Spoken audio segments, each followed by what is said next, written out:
welcome to Expressions. I'm your host Jen, and today we're going to be doing two of my favorite recipes, cornbread and green bean casserole.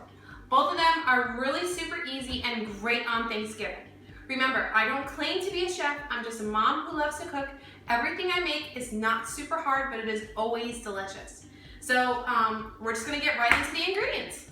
For the green bean casseroles, you need 2 cans of French style green beans, 1 can of cream of mushroom soup, 1 container of French onions, 1/2 cup of milk, and a pinch of pepper. So the reason I use French's style of green beans is because I like the way that it holds the sauce better than a normal green bean. It seems to just slide off of it.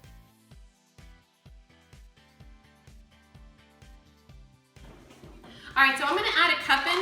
It usually calls for 3/4, but I like it to really soak up everything.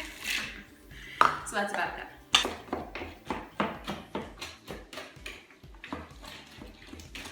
So for pepper, I just cover the very top of the green beans. And I know I've gotten a good amount.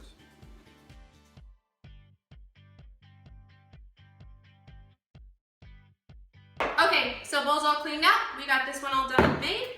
We're gonna leave this to add some on the end, as well as the pepper. And now let's start on our cornbread. For the cornbread, I need 2/3 cup of milk, 1/3 cup of oil, 1 egg, and 1 pack of cornbread mix. So I use this brand of cornbread. I find it really nice and really sweet. It has all the ingredients right on the back, so it's not super hard. The only thing I add differently is it calls for 2/3 cups of milk. I add 2/3 cups of milk, but instead of doing it all milk, I do just a little bit of buttermilk as well, just to make it a little bit creamier. That's just my take on it. So we're going to do milk, 2/3 cup, oil, and 1 egg.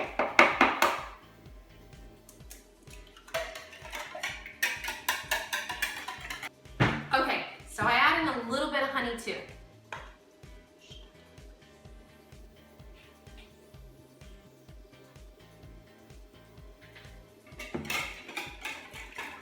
About a teaspoon.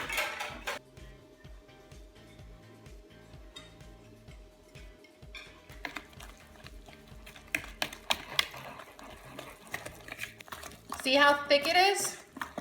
You want it not this thick. You want it a little bit creamier. So this is where the buttermilk comes in. I want it just a little bit creamier. I don't want it to pour into the thing, like be too wet, but I don't want it to be like cake batter either.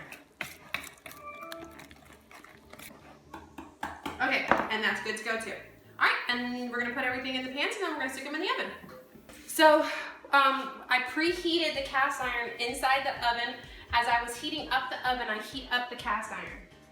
And I just put a little dollop of butter in there.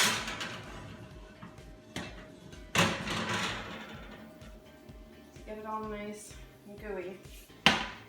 You want to hear a sizzle when you pour it in. Let's see if you can hear it.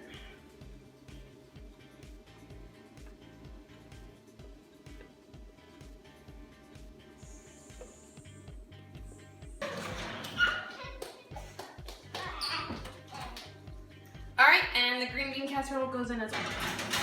The cornbread takes about 20 minutes or until you can stick a fork in clean, and the green bean casserole takes around the same time or until the outside of the glass is bubbling. Okay, they are both done and they're both coming out of the oven at the same time. Cornbread's nice and brown on top. See how beautiful? Okay, and green bean casserole. See what I mean by the bubbling on the outside? See it? Nice and bubbly. So for the green bean casserole, I always like to top it with just a little bit extra. You can always stick this back in the oven, put the broil on, and get it nice and brown. As far as the cornbread goes, do not take it out immediately. The pan is so super hot.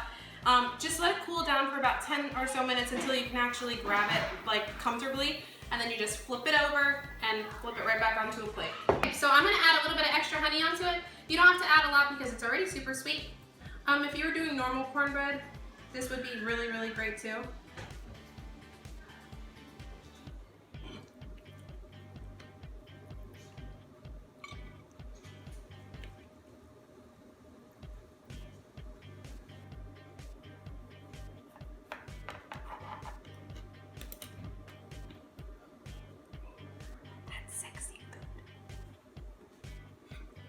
Beautiful, beautiful. Okay.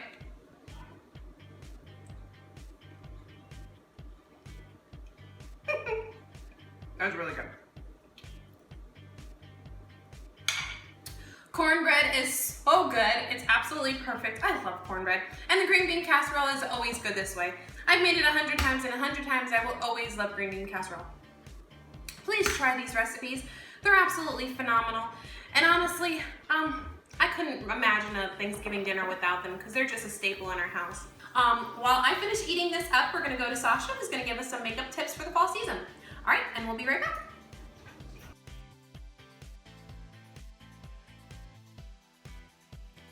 Hey guys, welcome back. Today I wanted to give you a little tip about what to do with your foundation if your skin is dry or lifeless or dull looking. I got a little sample of MAC strobe cream. I don't know if you guys can see that or not. The sample is tiny. It's like the size of my thumb. But I have been mixing this with my foundation and I absolutely love it. So I will just put a tiny little dab in there. I mean, you can use this as a highlighter if you want also.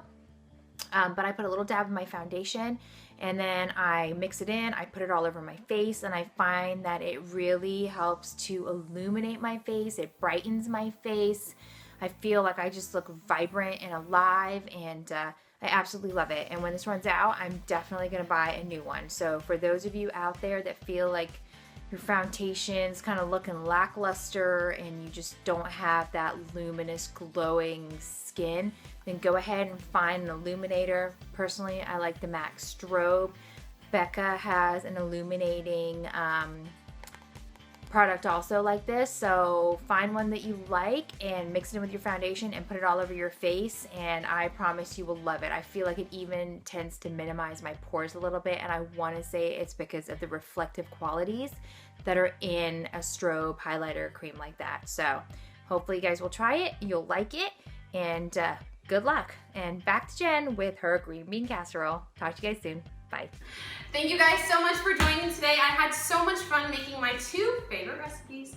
Please join in next week as we continue on this Thanksgiving side dish train.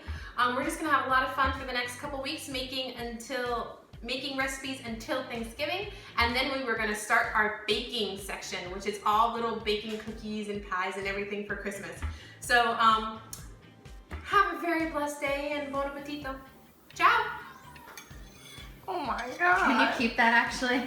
I really just go into tears. Do bleepers. Just go into tears. I really want to subscribe to my show. Just subscribe, please. Okay, ready? Freaks in the kitchen is what you should call it.